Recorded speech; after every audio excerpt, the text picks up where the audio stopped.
Freudiana Radio, la voz psicoanalítica del mundo.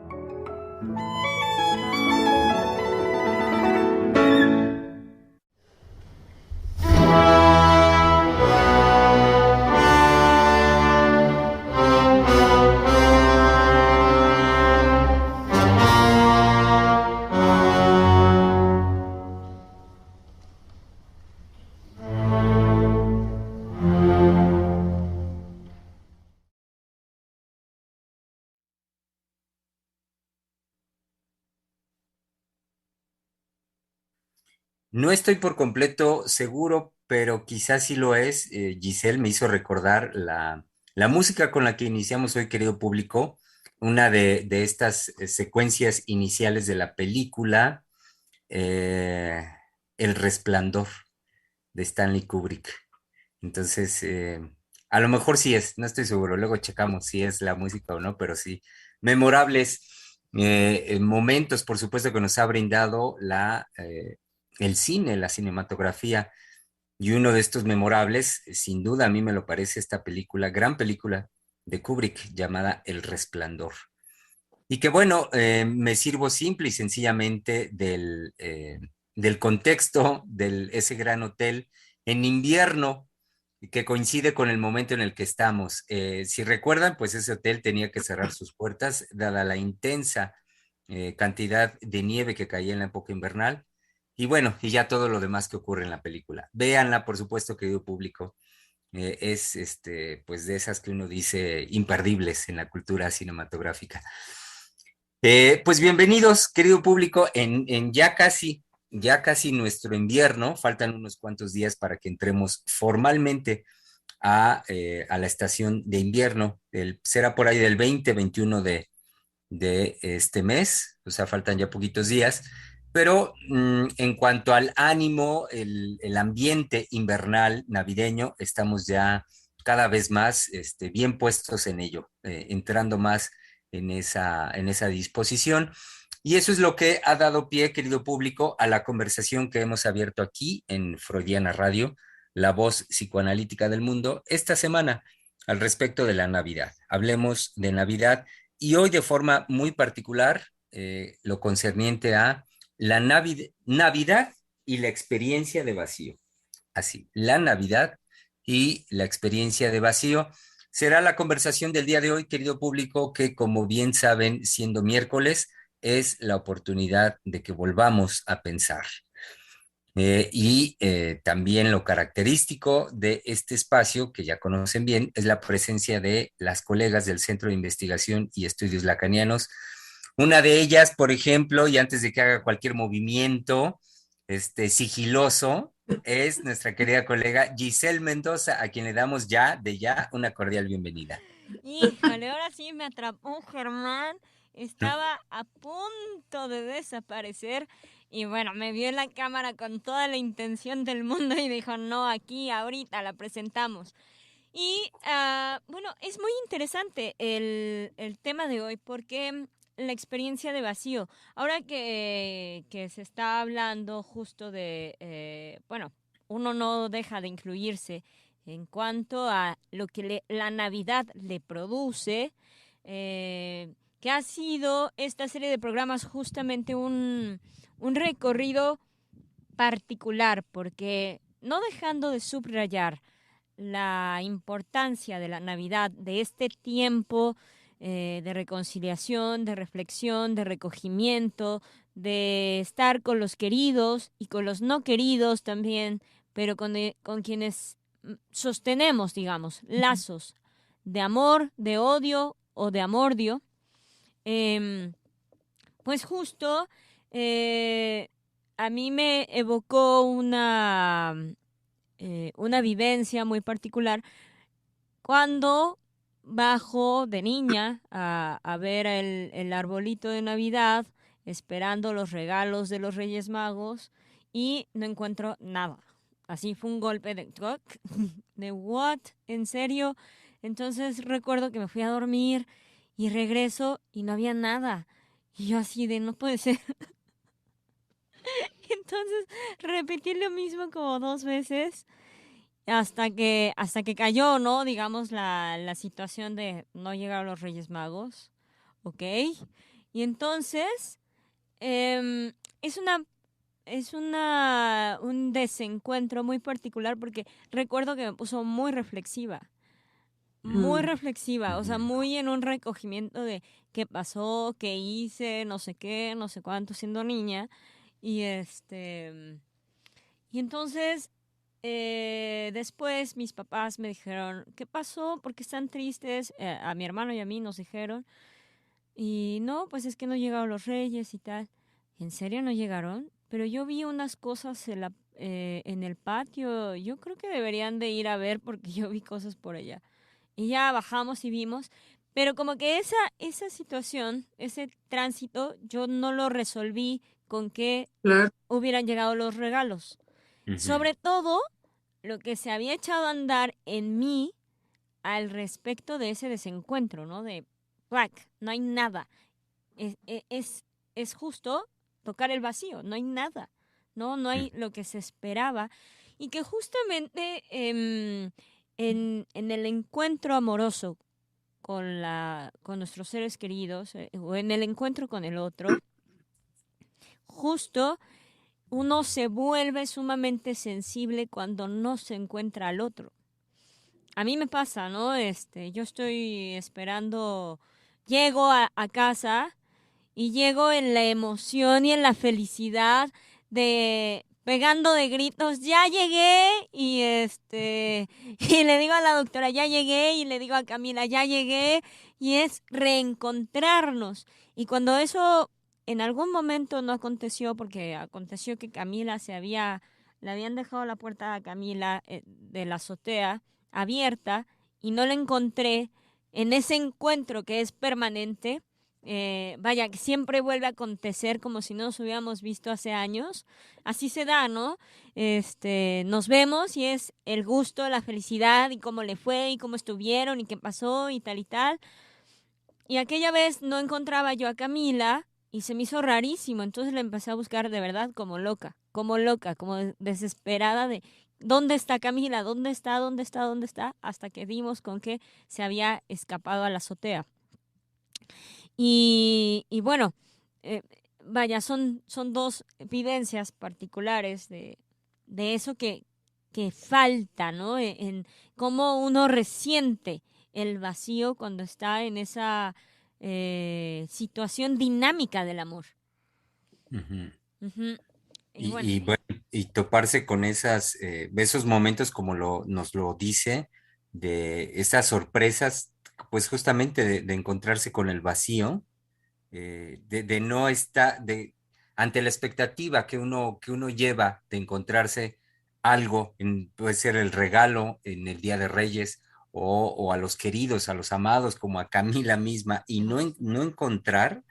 Hijo, esa experiencia de vacío, como usted nos lo dice, sí es sin duda, pues, tremenda, es horrible.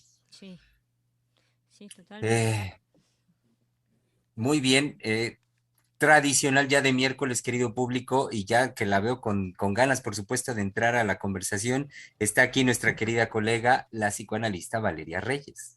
Hola, buenos días. Sí, es que justamente el impacto, creo, en relación a lo que nuestra colega Giselle estaba diciendo, es que esa vivencia es invasiva. Es decir, es un impacto y además es muy fuerte, en donde no hay nada más que sentir ese vacío. Entonces, creo que puedo aportar algo en relación a lo que nuestra colega decía y esta vivencia de vacío, que a mí me parece que actualmente es algo, eh, pues que viene a ser una consecuencia de la época que estamos viviendo y sobre todo pensando en relación a lo que tratamos la semana pasada, como el amor, el gran ausente de nuestra época y que justamente algo que yo quería traer a la conversación tiene que ver con esto de los regalos y volví a revisar el trabajo de Freud de la sutileza de un acto fallido en donde precisamente es que Freud, a través de un acto fallido, descubre la importancia de un regalo y qué es lo que afectivamente está jugado en dar un regalo. Entonces, bueno, la historia, el trabajo es muy cortito, son 3 páginas, y lo que le ocurre a Freud es que va a hacer un regalo a una amiga muy querida, y el regalo es una piedrita que él va a mandar al joyero a que incruste la piedra en un anillo. Entonces, escribiendo la tarjeta que él va a mandar al joyero, tenía pegada la piedrita en medio de la tarjeta, y escribiendo el recado para el joyero, se equivoca y pone 2 veces para. Entonces tacha una de las palabras para no repetir, porque estaba muy preocupado siempre por el estilo con que él escribía y era sumamente cuidadoso con su manera de escribir. Entonces tiene un acto fallido y él se cuestiona por qué había tenido esa necesidad de volver a poner la palabra y después tacharla. Entonces, la primera interpretación pues tenía que ver con que pues él no quería que quedara ese error, que quedara una palabra 2 veces en el texto, y bueno, la tachó, la cambió. Sin embargo, él dice que no siempre esas interpretaciones quedan del todo satisfechas cuando uno hace un autoanálisis. Y lo siguió pensando, y entonces llega su hija Ana, y él permite que ella haga una interpretación de lo ocurrido. Y ella le dice, bueno, tal vez lo que no quieres repetir, la repetición que tú no quieres que se dé, es que ya le habías hecho un regalo similar. Y entonces él dice, bueno, esa puede ser una interpretación, la acepto, pero realmente había algo más. Y entonces él sigue analizando y dice, bueno, de lo que realmente yo me doy cuenta es que la piedra a mí me gusta muchísimo. Y me doy cuenta, ¿sí? Que la situación era que me gusta tanto, pues que él se rehusaba a regalarla.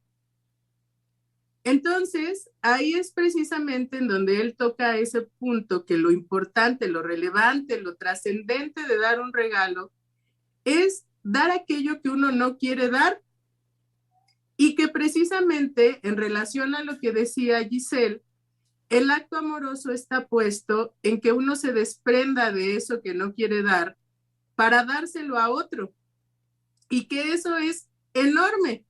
Porque cuando uno se desprende de lo que no quiere dar, también toca una experiencia de vacío, porque es una pérdida, pero se dinamiza la situación amorosa. Finalmente hay un gusto de poder darle al otro. Entonces, yo lo que había pensado en relación a esta experiencia de vacío es que cuando uno está dispuesto a desprenderse de la importancia que representa para uno el regalo, dinamiza la experiencia de amor, pero que cuando no da y dice, no, esto no lo quiero dar y no voy a dar y me lo voy a quedar yo, ajá, la experiencia de vacío se queda ahí sostenida, no se dinamiza. Entonces, hay algo que Jacqueline Miller dice en relación a este texto de Freud, que es que para ser generoso hay que primero ser mezquino y no querer dar, pero no quedarse ahí, sino poder entrar en esa dinámica del amor. Y a mí me parecía que actualmente, cuando hablábamos de que el amor es el gran ausente de nuestra época, pues tiene que ver con que las personas no dinamizan esa experiencia de amor, y lo que permanece es una vivencia de vacío. Y que de ahí, bueno, surge algo que yo platicaba con la doctora Silvia en la mañana, pues de toda la gente que dice, odio la Navidad, no me gusta, es una hipocresía, son falsos, nada más se reúnen a criticarse, a insultarse, a pelearse o a beber, ¿no? Pero que realmente a lo que yo llegaba es a esto, ¿no? La importancia y lo que representa darle algo al otro, ¿sí? Que puede ser un objeto o que puede ser simplemente lo que Giselle nos contaba de llegar y no encontrarse con Camila en el momento en el que ella está esperando que ese encuentro se dé, y al no encontrarla, pues invade esa experiencia de vacío, y cuando no se dinamiza, pues la situación es absolutamente invasiva y, bueno, a veces llega a ser insoportable, ¿no? Me haces pensar, Vale, muy, pues en una diferencia radical a lo que planteas ahorita, de cómo se promueve culturalmente la idea del amor más como, no en una dinámica, sino como en un llenado. Es la palabra que se me ocurrió, porque la idea misma de encontrar la media naranja, de que de esa manera uno se va a completar con el otro, pues justamente a lo que apunta es al llenado. Y el llenado lo estoy pensando como algo, pues, de suyo, radicalmente distinto a lo que tú nos planteas como algo en el orden de la dinámica, como algo en el orden de lo dinámico. Entonces, de ahí también pienso la importancia ahorita que lo retomabas, de la semana anterior, el trabajo hablando del gran ausente de nuestra época, porque pues cómo no, si la idea cultural, al menos la preponderante en estas fechas, apunta directamente a que vaya, no hay permiso como de estar en una experiencia de falta, una experiencia de vacío, y que eso permitiera dinamizar algo por tristeza, porque me hace falta, porque igual y me hace enojar, porque a veces hasta incluso obedeciendo un poco a un capricho, quiero ir por el otro y quiero hacer, vaya, pero a lo que voy es cómo todo esto que digo ahorita, finalmente sí va en la línea de ir en favor de lo dinámico, de dinamizar la vida emocional. Y lo contrario, pues es lo preponderante, llenar, llenar, llenar, llenar. Entonces hay que encontrar lo que me complete, y ese sería como, bueno, dicho en ese discurso, pues sería el fin de la vida. Claro, y creo que justamente eso es algo que marca esta época. Eh, Hay tendencias ahora en estas aplicaciones de videos cortos, por ejemplo, que yo he visto, cómo ahora es muy recurrente la situación de que compran cosas, cualquier objeto, y el chiste del video es abrirlo y que vayan abriendo, pues el empaque, si viene de Amazon o de alguna de esas, aplicaciones, bueno, lo abren, lo desenvuelven y lo muestran. Entonces es ver cómo surge el objeto de su caja, de su envoltura y para qué sirve. A veces son muñequitos o cuestiones así, pero lo que a mí me llama la atención es cómo de lo que se trata es de comprarlo todo. Es decir, por ejemplo, si es un muñequito de alguna colección, lo que satisface a esta persona que lo muestra es después mostrar cómo va teniéndolo todo. Si se trata de tenis, por ejemplo, de cierta marca, después muestran el closet lleno de todos los modelos de esos tenis que, inclusive a mí me llama la atención que se ven iguales, pero el chiste es tenerlos todos, aunque solamente la diferencia sea el color o un detalle, y que actualmente es esa posibilidad de la compra compulsiva, y lo satisfactorio es tenerlo todo, que no falte ninguno. Y yo veía que esto ahora se muestra de manera recurrente, porque creo que esa situación del unboxing, que así es como se llama, hace una tendencia, pero no es nada más desenvolverlo, sino mostrar y decir, lo tengo todo, no me hace falta nada.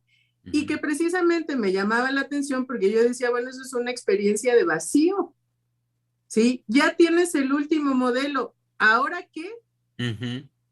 ¿Sí? Es decir, ¿qué más vas a comprar? Y que eso es lo que actualmente a donde se empuja. ¿Sí? Y bueno, pues tienen seguidores porque ya lo compraron todo, y va desde objetos muy pequeños, porque los he visto con personas que les gusta comprar miniaturas, hasta, por ejemplo, el otro día veía una crítica que le hacían a una mujer que tiene muchísimo dinero y ella lo que compra son bolsas de diseñador. Entonces, pues es muy criticada porque hace todo la presentación de la bolsa cuando le llega y todo esto, pero además dice cuánto le costó. Y pues son bolsas de arriba de 100,000 pesos, ¿no? Mexicanos. Entonces, fue muy criticada, pero el gusto de ella es mostrar todos los modelos de bolsas de marcas que tiene. Después dice que los vende o algo, es una mujer pues de mucho dinero de Monterrey, y el gusto es ese. Entonces, pues es verla a ella toda emocionada comprando sus bolsas, y después hace una toma de la habitación donde tiene las bolsas, y es decir, ya las tengo todas, ya no hay una que me falte. Entonces es precisamente como actualmente a lo que tendemos es a eso, ¿no? A tenerlo todo y estar en esa experiencia constante de vacío, ¿sí? Porque no hay una forma de dinamizar la falta, nada me puede faltar. Entonces, me parecía que en tanto a esta posibilidad de la Navidad vivida como una experiencia de vacío, para algunos, tiene que ver con una disposición a no dar, a que no falte nada y a quedarse en esa mezquindad, ¿no? Y que me parecía muy peculiar que precisamente en esta disposición a tenerlo todo, de fondo haya una situación de mezquindad.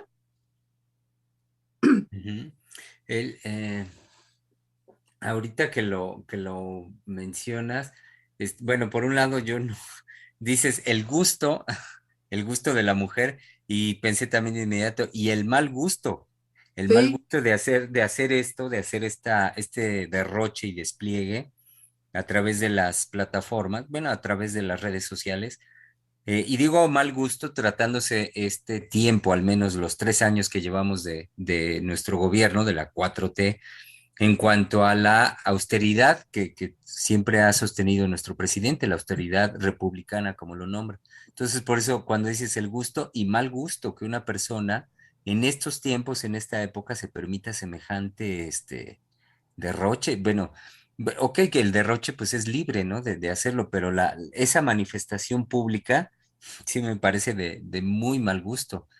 Y cómo efectivamente lo que señalas, es una manera de taponar y de taponar además con ese tipo este, de objetos y de las cantidades que se juegan en esos objetos. Entonces es vender cada vez más el hecho de que se cumple, de que el tenerlo todo pudiera ser posible, pero también me parece genial lo que dices, como simultáneamente es señalar en eso, en ese instante, en el instante que dura el video, donde parece que se alcanza la completud, se está señalando simultáneamente la falta.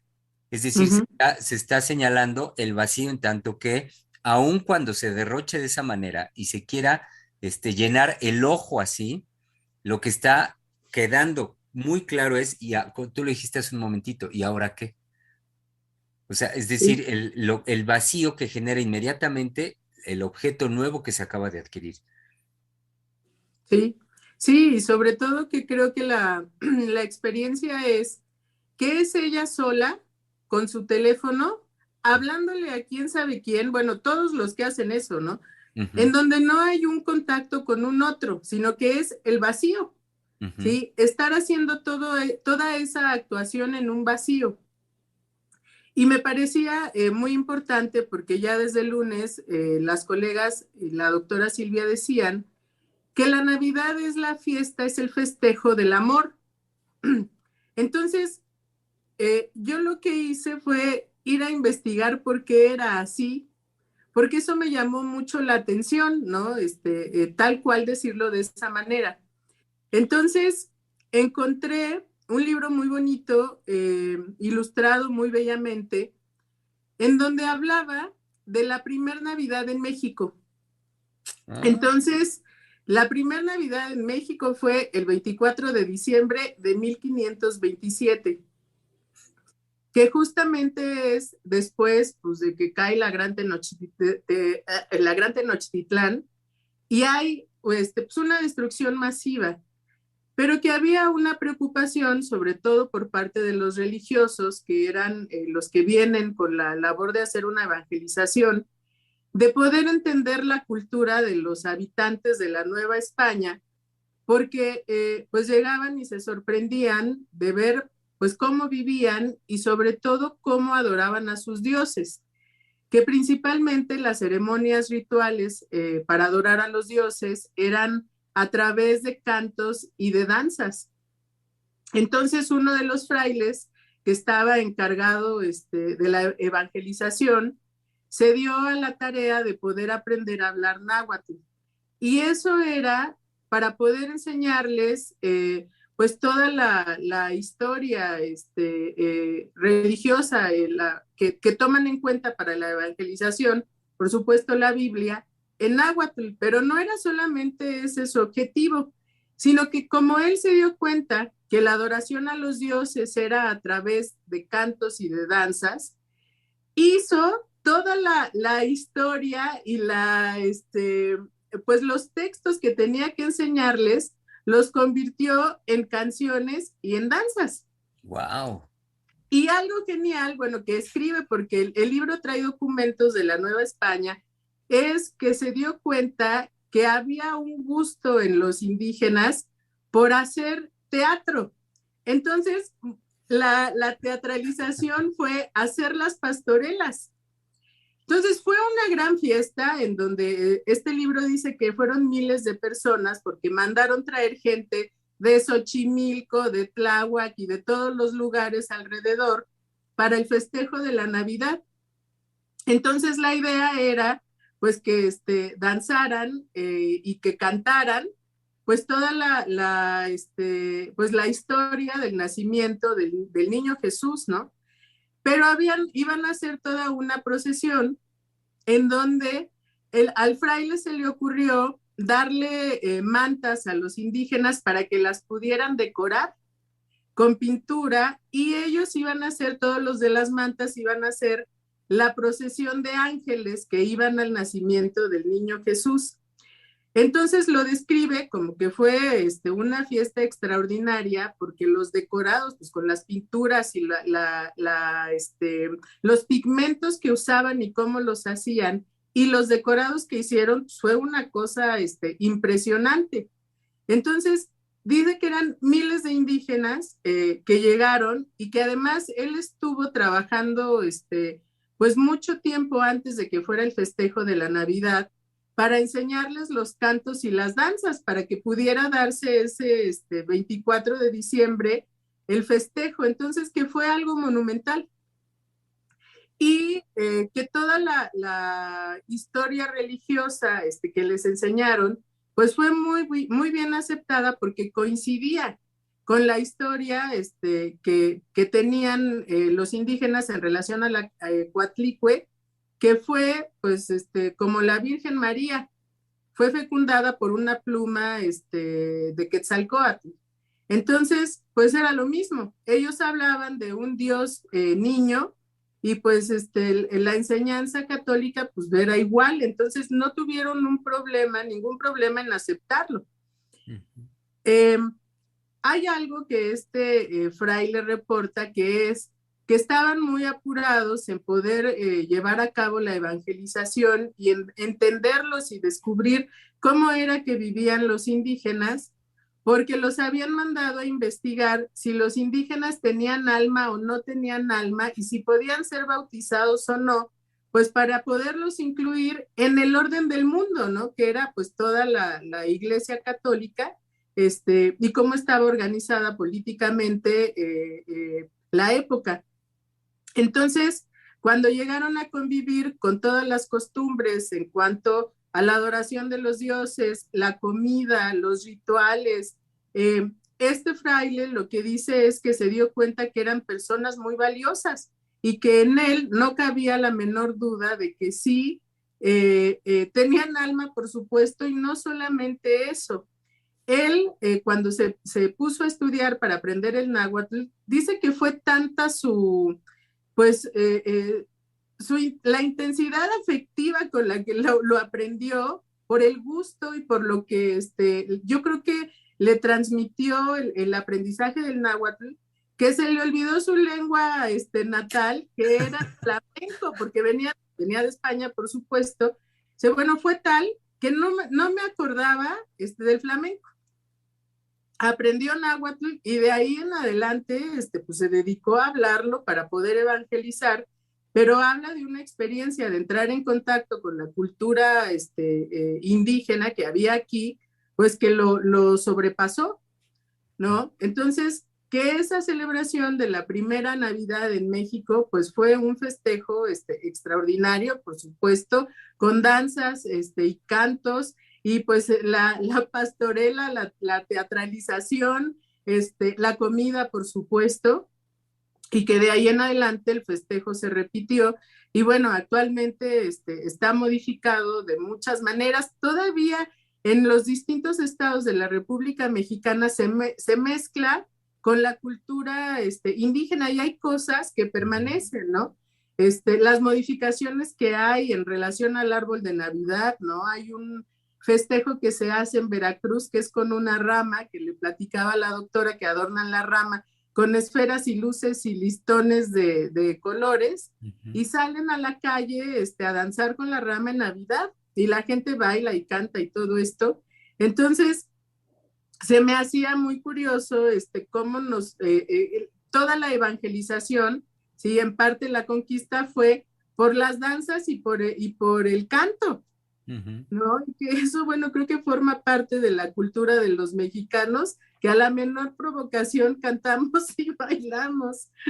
Pues justo eso te iba a decir, no es azaroso que siguen siendo los signos o sellos esos de México, y los mexicanos a la hora de cómo estamos siempre prestos y listos para armar la fiesta. Ante el mínimo pretexto, rápidamente nos damos a los cantos y al baile y decimos, órale, se arma la fiesta en un 2x3.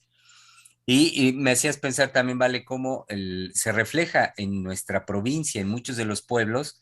Además del ejemplo que tú ponías, yo pensaba en la comida, como también la comida con la particularidad de cada región, ni qué decir, por ejemplo, las zonas costeras o las zonas montañosas, cómo se incluye también en la creación de la cena navideña. Bueno, es que es como el pretexto, vaya, es el hecho de, como lo decías al inicio, y retomando del decir de la doctora, es el hecho de entregarnos a la experiencia de una celebración de amor, de una reunión amorosa. Y entonces, en ese sentido, es posible crear el ejemplo que tú ponías en Veracruz, como también crear los platillos de acuerdo con con los elementos de cada región, y de esa manera aderezar distinto, hacer platillos completamente diferentes a lo que puede ser más común. Por ejemplo, el lunes ya las doctoras Lozano, Heiser, pues hablaban de los romeritos y hasta un poco así, bueno, ¿y el pavo por qué o de dónde será?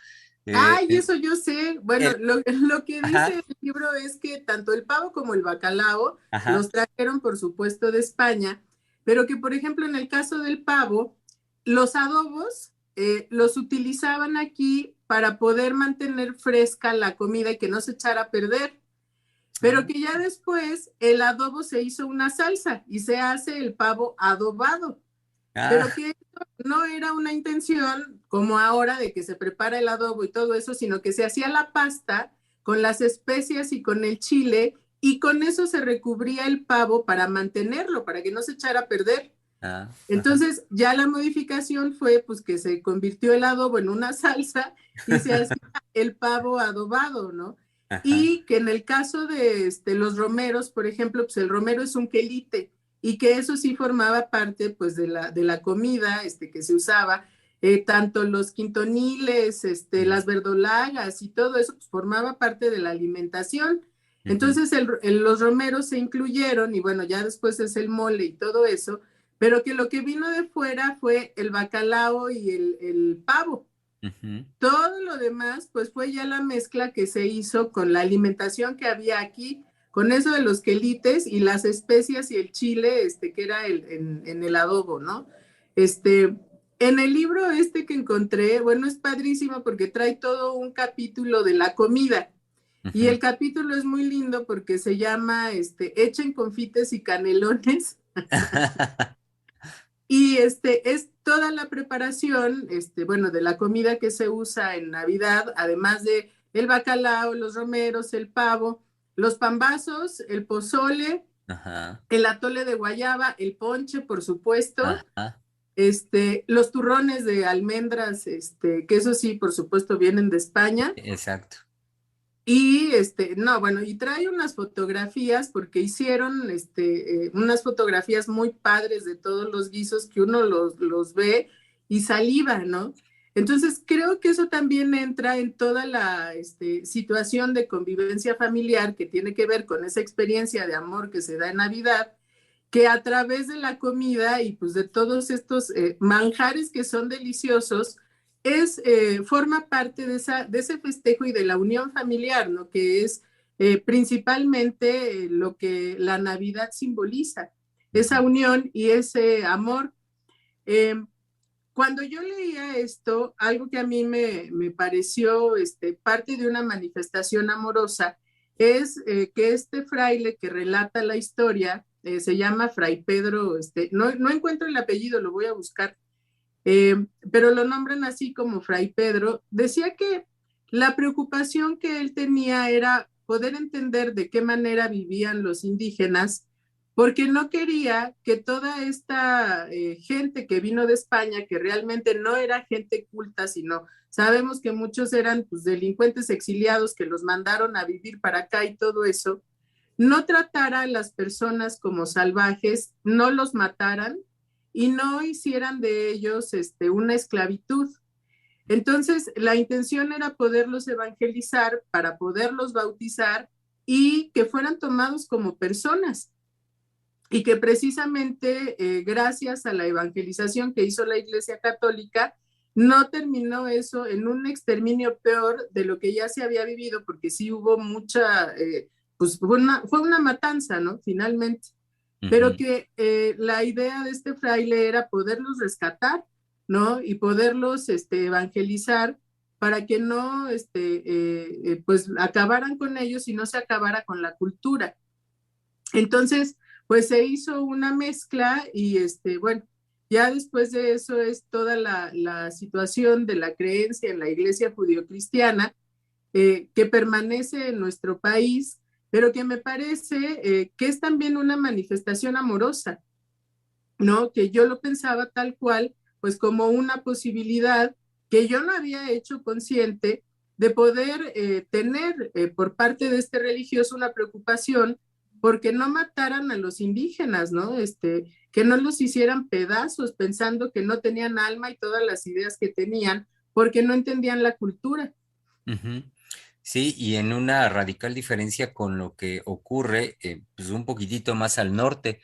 Estoy pensando en lo que es hoy el territorio de Estados Unidos, pues también de Canadá, como ahí sí que los ingleses y bueno, en general los anglosajones que llegan a esa zona, sí, la disposición era completamente distinta a lo que nos dices ahorita.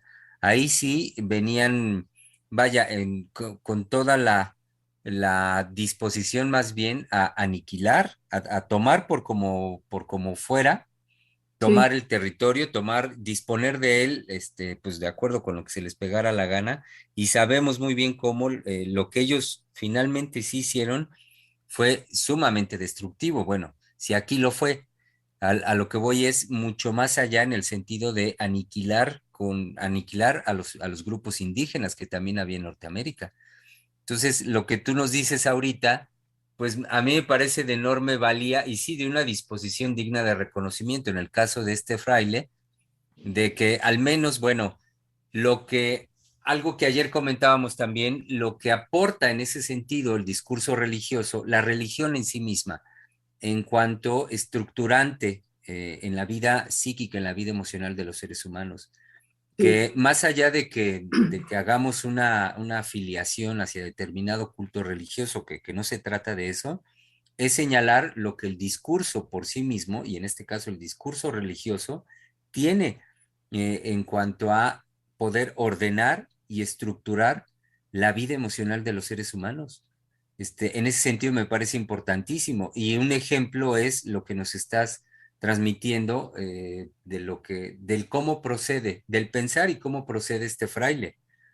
Que, bueno, si ya de por sí tuvo todos los efectos, el intento de conquista de nuestro territorio por parte de la corona española, todas las muertes que generó, la destrucción, el saqueo, si ya de por sí todo eso, bueno, ahora imaginemos si no hubiera habido una disposición como la de este fraile o como la de algunos que, movidos, sí, movidos no tanto por la pura rapiña, sino por afectos un poco más humanitarios o tal cual como tú lo dices, amorosos, bueno, pues si hubiera sido el efecto mucho más devastador pues, no solo aquí, en todo el continente americano.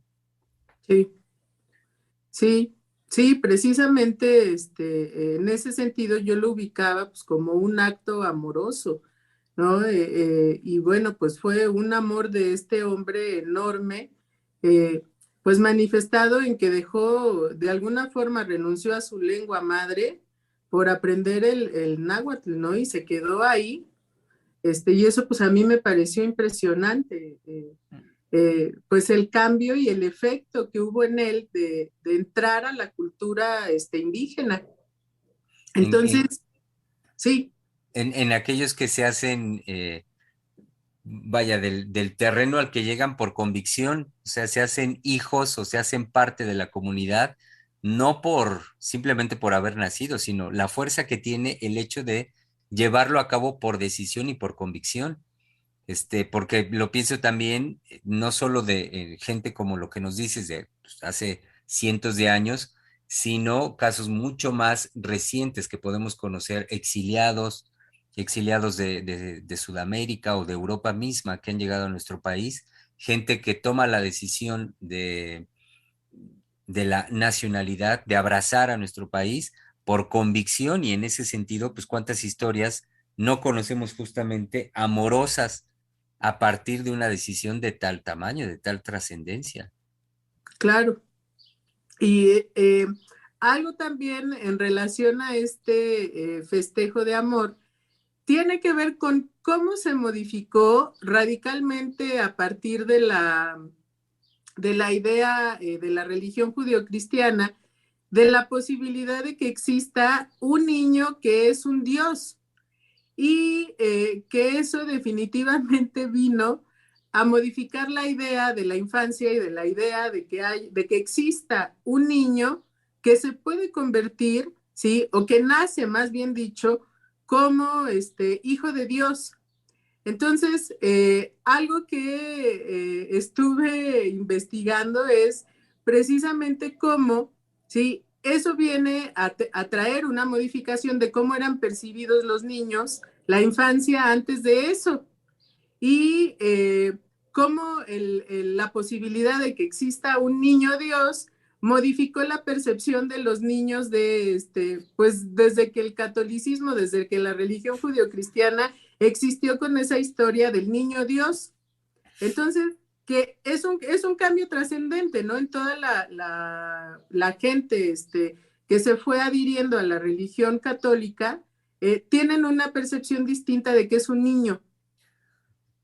Y pues si antes no eran tan considerados, después de eso, por supuesto que el valor de la infancia y el valor de los niños se modificó. Ajá, radicalmente. Si de por sí a la fecha sabemos que hay tantos casos, por supuesto, muy tristes, reprochables, sin lugar a dudas, de cómo se sigue llevando a cabo la explotación de los niños como mano de obra, y no solo como mano de obra, sino, vaya, son objeto de satisfacción, y sabemos, lo sabemos, es una de los aspectos que también el psicoanálisis devela, descubre como una posibilidad de satisfacción erótica, como al niño se le puede tomar así tal cual, como un objeto de satisfacción por otro, para otro. Entonces, si ya de por sí conocemos esto, este, ¿qué no sería o de qué no seríamos capaces a partir de lo que tú estás ahorita señalando? Y sí, de las cosas que en raras ocasiones creo yo que reparamos las personas es en preguntarnos, como lo dijiste ahorita al final, ¿qué es un niño? Ujú, Porque bueno, ahora en algún programa me acuerdo que lo estuvimos hablando de cómo se han vuelto objeto de mercado y también objeto de mercado en cuanto a consumo, o sea, objeto a consumir y también como también me refiero a un mercado muy particular hacia el cual se dirige el marketing, productos y muchas cosas, pues porque la gente que tiene niños, pues, y para entretener a los niños y hacer algo con los niños y demás, es un mercado al cual muchas empresas y muchos productos se dirigen de una manera muy clara, desde alimentos hasta muchas otras cuestiones. Pero a lo que iba es como el preguntarnos qué es un niño, el abrir esta pregunta es movernos de esta concepción, bueno, la imperante hoy en día, y también reconocer lo que tú estás señalando en cuanto a la transformación en la cultura a partir de un evento como ese. Vaya, un ujú. evento que no es cualquier cosa, sino poner en el orden de la cultura en general el papel preponderante que tiene el nacimiento de un niño, pues para la concepción misma de la cultura, vaya, me parece digno de reconocimiento, pues, de tomar en cuenta la trascendencia de ello. Claro. Y que algo que me hacía pensar también es, bueno, eh, con todo lo que está ocurriendo desde el aislamiento en la pandemia y bueno, que ya llevamos 2 años bajo amenaza de muerte y de la posibilidad del contagio y las vacunas y bueno, todo lo que se da, que precisamente es pues de qué manera los niños están viviendo esto y pues cómo van a pasar la Navidad, ¿no? En esta época, sobre todo con el amor como el gran ausente y cuál es la posibilidad de las familias actualmente de poder acoger a los niños y no hacerlos a un lado o no querer solamente tenerlos entretenidos con un videojuego o con el teléfono y de qué manera en la actualidad los niños son incluidos, ¿no? En esa disposición amorosa, en esa disposición precisamente a ser incluidos en la fiesta del amor, si se les transmite así, si todavía actualmente los padres les hablan de la Navidad o hay esa idea de contarles la historia, ¿no? De por qué se festeja la Navidad, o si ya solamente es, vamos a poner el árbol, porque quién sabe, pero hay que poner el árbol, ¿no?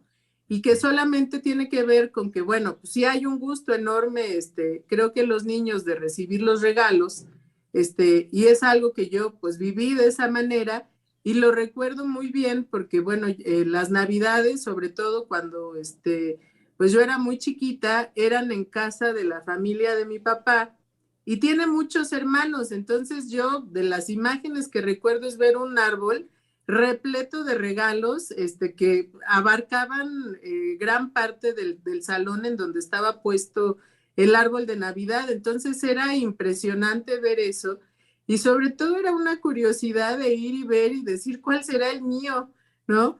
Había muchos que uno podía adivinar porque pues si era una muñeca o era un muñeco de peluche, pues más o menos ahí se veía y era un gusto de saber, ay, a lo mejor ese es para mí, ¿no?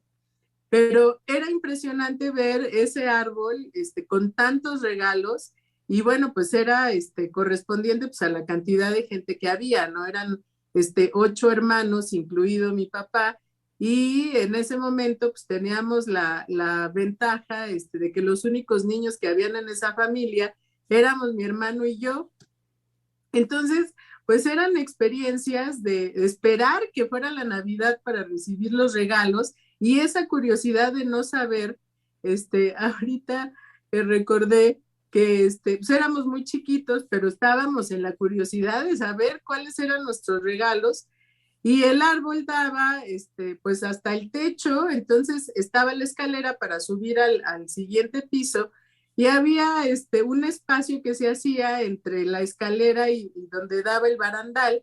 Entonces mi hermano se asoma porque quiere ver los regalos y se cae encima del árbol y tiró el árbol. Y bueno, finalmente ya lo tuvieron que ir a rescatar. No se lastimó ni nada porque el árbol, por supuesto, que amortiguó la caída, Ajá. pero eventos de ese tipo, que creo, pues que era más allá del regalo, pues esa expectativa, ¿no? De saber qué me va a tocar, qué me van a dar, yo no recuerdo mucho esa idea tanto de que fuera Santa Claus, en el caso de los Reyes era distinto, pero no me enseñaron esa tradición de que va a venir Santa Claus. Yo nada más sabía que el 24 de diciembre había regalos, ¿no? Ujú. Y sí tenía que ver un poco más con el nacimiento del niño Jesús, porque eso sí, ponían un nacimiento enorme en el patio de la casa, que era gigantesco, y eso sí era muy divertido, porque hacían el lago, y además, bueno, pues es esta idea de que era un cerro, yo no sé cómo inventaron que era un cerro, que eso era algo que comentaba con la doctora en la mañana, si era un desierto, pero aquí en México se hace el nacimiento y va subiendo el cerrito y hasta arriba Ajá. es donde está el pesebre. Ajá. Ya sabe cómo, pero bueno, y hay lagos. Yo me acuerdo Ajá. que en los lagos se ponían patitos y se hacían las casitas de los pastores y había pueblitos y era una cosa inmensa. Yo Ajá. recuerdo que era un nacimiento de la mitad del garage, porque pues era el garage, el patio de la casa. Y eso sí, pues me acuerdo que era padrísimo el día que lo iban a poner, porque era el día entero terminar de ponerlo, sacar todas las piezas que estaban hechas de barro y estaban pintadas a mano, y pues todos los personajes que se iban colocando en el nacimiento hasta llegar, porque iba de subida, hasta llegar hasta arriba donde estaba el nacimiento, y todos iban de camino, Ajá. atrás de los Reyes Magos. Bueno, que eso también es otra situación que tiene que ver con los regalos, porque es precisamente el obsequio que se le va a llevar como reconocimiento al niño Dios. Entonces, que los objetos que llevan como regalo es lo más valioso, ¿no? Que es el oro, la mirra, y me falta uno, el incienso. Sí. Ajá. Y que además, esa tradición de los Reyes Magos tiene que ver con la posibilidad de aceptar la magia dentro de la religión judio-cristiana, Mm. porque los reyes eran de Oriente, y no eran judíos, sino que venían de otras tradiciones, de otras religiones, y por supuesto era una entrada a que de otras religiones podían llevar a cabo un acto amoroso en reconocimiento al niño que nació, pues que era pues el Hijo de Dios. Ujú. Entonces, esa tradición de los regalos de los Reyes Magos pues, también es muy importante porque tiene que ver con el valor que se le da al niño, y el regalo tiene que ver con el reconocimiento.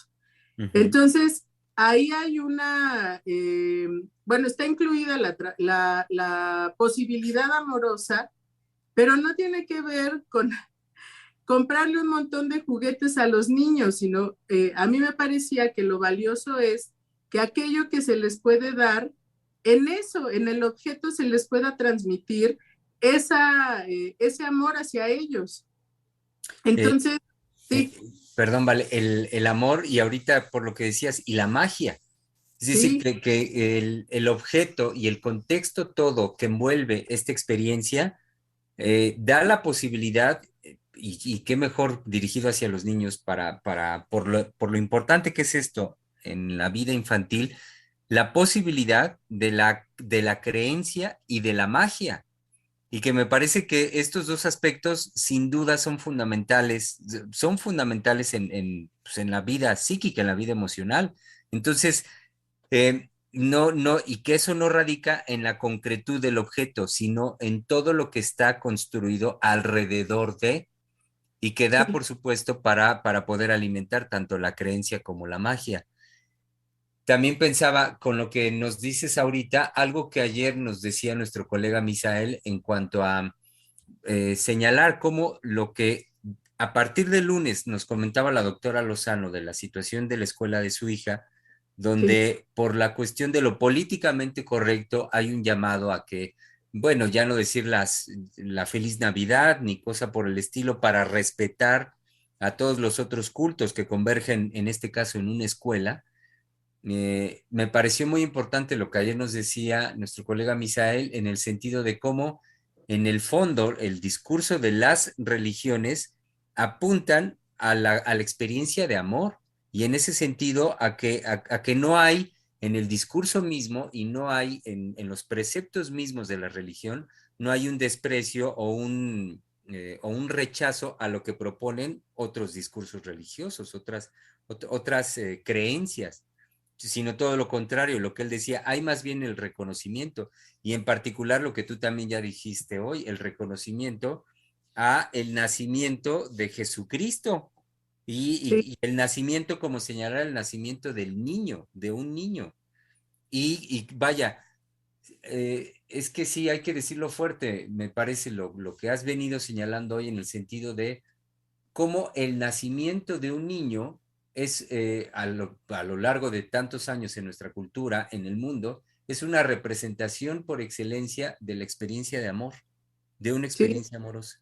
Y que entonces el nacimiento de un niño es algo, es un evento capaz, suficiente de convocar a la cultura, convocarnos a todos a llevar a cabo una reunión, a reunirnos a brindarnos, a abrirnos a una experiencia de dar algo, dar sí. un regalo, y en ese sentido, pues es en su conjunto la posibilidad de llevar a cabo una creación amorosa, de una experiencia amorosa para los seres humanos. Sí, y es que hay algo genial de la religión judeocristiana que fue lo que hizo posible el sincretismo, que tomaron todos aquellos elementos que aparecen en todas las religiones, los incluyeron en la religión judeocristiana.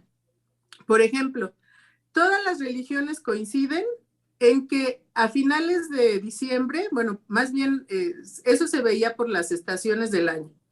Hay un festejo en relación a que es el invierno, va a acabar la oscuridad, porque hay países en Europa que lo viven en una oscuridad absoluta, Uh y -huh. viene la luz. Entonces, por ese fenómeno que es un fenómeno natural, se construyó una creencia de que es el final de la oscuridad y viene la luz, o sea, es el nacimiento, el crecimiento, florecen los árboles, se dan los frutos, toda la agricultura se modifica, viene el calorcito, viene el júbilo. Entonces, en todas las religiones aparece una festividad en esa época, que en parte eso es el motivo por el cual el 25 de diciembre es Navidad. Bueno, cuando la religión judío-cristiana propone eso, no hay una sola religión que no tenga una festividad entonces, y eso permite que sea aceptada.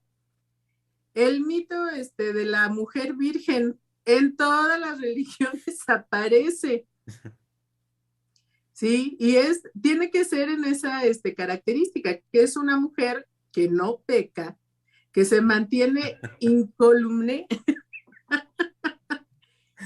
que es el bebé, el niño es producto, pues en la religión judío-cristiana, pues del Espíritu Santo. En la idea de los dioses de los indígenas era pues una pluma que es la que la fecunda a la Coatlicue, y eso está representado en todas las religiones. Uh -huh. Entonces, pues eso es genial porque incluyeron a todas. Cómo la manifestación de la sexualidad por excelencia ha llevado a los seres humanos a la creación de mitos. Y sobre todo que es cancelar en la mujer la sexualidad, ¿no? Es inmediatamente, tiene que ser virgen, no tiene que ser pecadora, Ajá. y solamente así es reconocida. Sí, decía yo hace un momento, sí, la manifestación de la sexualidad, pero puntualizando, no cualquiera, sino por excelencia la sexualidad femenina. Sí, Y es la que por excelencia, entonces, sí puedo decir cómo lleva a una creación, a creaciones como las que justo nos estás diciendo en, en los discursos de las distintas religiones, a que vaya, como que hay que hacer algo, un gran esfuerzo para poder, de alguna manera, sea a través del mito, de alguna manera, poder decir algo o representar algo sobre la sexualidad femenina. sí, sí, y eso lo hizo la iglesia judio-cristiana. Entonces, pues fue una creación en donde cualquiera se puede incluir. Ujú. Está todo. También la cuestión del árbol de Navidad era otra cosa. El árbol era una tradición en países europeos. Ay, no me acuerdo ahorita en dónde, pero bueno, el caso es Nórdicos, ¿no? nórdico, sí. Ajá. El origen del árbol era adorar a uno de sus dioses, y los árboles era un árbol que se conservaba, no se cortaba, y lo utilizaban como una forma de adoración. Entonces, lo que hace la iglesia católica es convertirlo en el árbol del bien y del mal. Ay, bueno, eso me dio mucha risa, porque tomaron la tradición para Ajá. poder evangelizar a esos pueblos y se mantuvo la cuestión del árbol, pero lo convierten en el árbol del conocimiento del bien y del mal, y entonces los adornaban con manzanas. Wow. Y ya después, bueno, era ponerles las manzanas y ponerles luces, y por supuesto que la estrella que va en el pico, que es la estrella que guiaba a los peregrinos para llegar a Belén al nacimiento del niño. Entonces es cómo se las ingeniaron para que eso no se perdiera y poderlos incluir dentro de toda la tradición de la iglesia judío-cristiana. Ujú. Y pues por eso seguimos poniendo árbol. Y fíjate, vale, me haces pensar en simultaneidad con la creación en el sentido amoroso, como tú nos lo has planteado a lo largo del programa, en un espíritu, en una apuesta amorosa a poder hacer una transmisión, a poder hacer, en el caso de este fraile, la evangelización. Al mismo tiempo, ahorita con lo último que decías, pensé la fuerza también, y claro, la estrategia, la inteligencia por parte de la institución que es la Iglesia Católica Apostólica Romana como institución, valerse de todo esto con fines políticos. Sí, Eso me parece digno de reconocimiento, se me parece genial, porque si bien hace poco también estuvimos trabajando la política, hablar de cómo todo acto es político, no podemos, por supuesto, dejar de lado, que además me parece que incluso ha sido a lo largo de la historia muy evidente cómo la Iglesia Católica, bueno, y las distintas iglesias como instituciones, en la parte institucional, son un brazo de ejercicio político, son una herramienta política a lo largo de la historia poderosísimo, poderosísima, y ver cómo a través de creaciones como la que tú ahorita nos transmites, cómo lo han hecho, de todo lo que se han valido para llevar a cabo este control, el control de masa, y bueno, y llevar a cabo el ejercicio de sus intereses de orden político a través de ello, no, bueno, este es de aplauso. sí, es una creación monumental en ese sentido. Pues ver cómo eso ha trascendido, ¿no? Pues 2000 años después, eso es algo que sigue reuniendo a las familias y que nos sigue obligando a convivir, a tener un acercamiento con los otros, a que el lazo social no se fracture. Y pues ahí lo pensaba realmente con cómo la Navidad como festejo está llena de posibilidades de poder establecer ese lazo con el otro. Justamente pensaba, por ejemplo, la idea de poner el árbol de Navidad y que siempre hay un momento en donde uno puede sentarse a admirarlo. Ya después de todo el ritual de encontrar los adornos, sacarlos, ir a comprar el árbol, ponerlo, adornarlo, las luces. Hay un momento, y eso sí lo recuerdo porque a mí era algo que me gustaba mucho, en donde uno se sentaba a verlo. Y es una experiencia hipnótica. Yo me acuerdo que podía pasar una hora de estar sentados ahí platicando, por supuesto, admirando el árbol. Y sí, que de todo el ritual que era desde sacar y sacar las cajas, desempolvarlas de las esferas, de los adornos, de todo lo que Que uno ya tiene ahí estaban guardado. rotas y las series que siempre se descompone un poquito y ya no prenden, entonces hay que encontrarlo. Y bueno, finalmente se hace una convivencia en todo eso. Pues eso era divertido, ¿no? A ver en qué momento se iba a poner el árbol y pues era todo un evento, ¿no? Y va gestando también una dinámica particular de la relación de cada grupo familiar, de cada familia.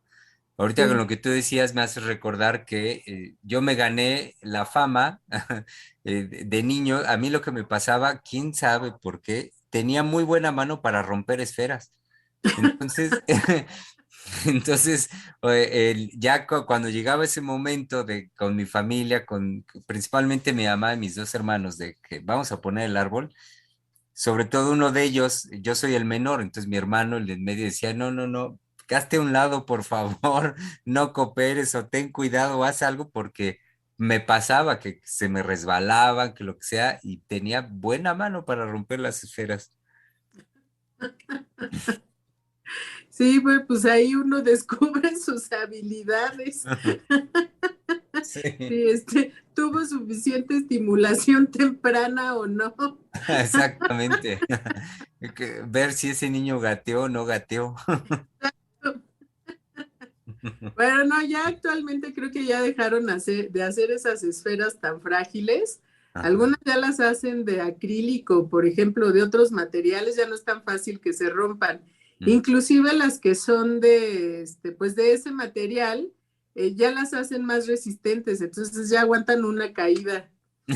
Al menos, al menos. Pero también, ahorita que lo dices, me haces pensar en algo que es también digno de reconocimiento en cuanto a la creación artesanal en nuestras artesanías, como pues conocemos como Chiñahuapan y otros lugares de nuestro país con gran tradición en la producción de las esferas y de muchos adornos navideños, como también ha sido fuente, sin lugar a dudas, la Navidad, toda esta celebración, fuente, pues creo que no exagero en decir, inagotable de creación, tanto en Sí. lo ritual, tanto en lo amoroso, como hemos hablado, como también en esta parte, la creación artesanal en cuanto a, tú hablabas de las figuras de nacimiento en Sí. barro, pero y de esa misma forma las esferas y vaya, todo lo que los Las moños, piñatas. eso, esas son hermosas, las piñatitas. Sí, sí, eso es también característico de la Navidad. Sí, Y sí, bueno, pues sí, sí, sí. sí, claro, el hecho de, estoy pensando en cómo, como ritual también en estas fechas, uno vuelve a los mercados que ya conoce de artesanías, a darse su vuelta y a veces ni compra uno. Estoy pensando, muchas veces no compra uno, pero ya hay los puestos donde se compra uno el ponchecito o un cafecito de olla para, como parte de lo que hemos hablado del ritual y de la experiencia amorosa en relación con el otro y con la época, simple y sencillamente hacer la caminata nocturna con el ponchecito o con el café de olla, Y el viendo a ver, buñuelo, ¿cómo? con el buñuelo. Con el buñuelo. y recorrer los mercados artesanales para a ver qué novedades hay este año, que, ay, tristemente también sabemos ya muchas son hechas en China, Sí, este, pero bueno, el hecho es abrirnos y mantener esta experiencia de la reunión, en la línea de lo amoroso, con el cafecito, con el ponche, y bueno, pues volviéndonos a reunir gracias a la Navidad. claro, y que si esa experiencia de vacío permanece, creo que la Navidad ofrece una gran cantidad de oportunidades para poder transformarlo en una dinámica, ¿no? Y no mantenernos en ese estado de mezquindad, en el no querer dar nada, no querer hacer nada, no querer ir a ver a nadie, no querer estar en la fiesta, Ujú, sino que creo que la posibilidad que siempre aparece es poder transformarlo. ujú. Y sobre todo, bueno, en esa idea de la dinámica, poder introducirnos a nosotros mismos, casi casi que obligados, en una dinámica amorosa, porque se puede tomar la decisión. Ujú. La doctora Heiser desde el lunes ya lo señalaba como una son fechas de esperanza. Y Sí, entonces lo relaciono con lo que también ayer nuestro colega Einar traía a cuento. Y sí, traía a cuento por lo que él hablaba del cuento de Navidad de Dickens y que finalmente como a modo de, digamos, de síntesis de lo que ayer también nos compartía Einar al respecto de esta creación que lleva a cabo Dickens, pues sí es sostener que pese a las vicisitudes, también las frustraciones ya del carácter de muchas de las personas, como lo retrata el famoso cuento de Dickens, estos seres humanos que, claro, los conocemos, los hay, como grises, amargados, en general, como una disposición hacia la vida, y que en estas fechas también, pues, ¿por qué no? Habrían de dar rienda suelta a su griseidad, a su obscuridad y a su amargura, como de todas maneras lo que nos compartía ayer Einar, que me parece importante, me parece lindo también, por supuesto, de lo planteado en el cuento, es que pese a todo, digamos, hacia el final del cuento, hacia el final de la historia, es decir que siempre hay esperanza. Me parece que lo fundamental es señalar que con todo y las frustraciones y las vicisitudes, no muere nunca la esperanza de que, aunque sea en la última Navidad, por ejemplo, de un sujeto, pues pueda haber esta manifestación de luz, de fe, de creencia y, como bien decía la doctora el lunes, de amor. sí, sí, creo que es la época indicada para eso. Y bueno, que a nosotros en Freudiana Radio nos parecía muy importante en estos últimos programas que va a haber en el año, pues seguir hablando de amor, porque creo que todo el año lo hemos hecho. Ujú, Entonces, creo que como conclusión también es genial, eh, pues sobre todo que el psicoanalista nunca deja de hablar del amor. ujú. Así es. Sí, Así es. Vale, si me permites dar lectura a un comentario que recibimos de nuestro querido público Radio Escucha por parte de Rosa Hernández que nos dice, linda tarde. Para mí, la Navidad representa crear momentos cálidos, luminosos, amorosos y tiempo de compartir en familia. Saludos. pues sí, definitivamente tiene que ver con esa unión familiar. Y bueno, para todos los que puedan hacerlo, pues reunirse con la familia y manifestar esa posibilidad amorosa. Y si no, pues siempre habrá quien amar. Exacto. Siempre. Siempre habrá algún espíritu medio gris de estos, como decíamos ahorita, para convocar y decir, mira, ven, reúnete, ven a la mesa, cena con nosotros, tómate el ponchecito y vaya, pasémosla bien, abrámonos a la posibilidad de ser felices. Así es.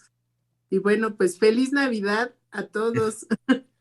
Así es, ya estamos con este espíritu bien puesto, querido público. Como ya lo decías ahorita, Vale, sí, que tengan claro nuestro público que mañana es el último programa en vivo que Sí, hacemos aquí en Freudiana Radio este año, este 2021. Vendrán después, los días subsecuentes, la retransmisión de emisiones que tuvimos a lo largo del año. Por supuesto, muy, muy buenas, muy interesantes. No se pierdan por si se perdieron alguno de nuestros programas. Y recordarles que estaremos de vuelta en el 2022 después de Reyes. Porque claro, hemos venido hablando de eso, entonces, ¿cómo no habríamos de darnos tiempito para celebrar la venida de los Reyes Magos, descubrir nuestros juguetes que nos hayan traído los Reyes Magos y ya después de esa experiencia de sorpresa y felicidad, volveremos con los programas en vivo? Mientras tanto, entonces, querido público, no se pierdan la última emisión en vivo aquí en Freudiana Radio del 2021.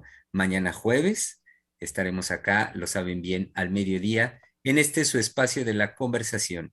Freudiana Radio, la voz psicoanalítica del mundo.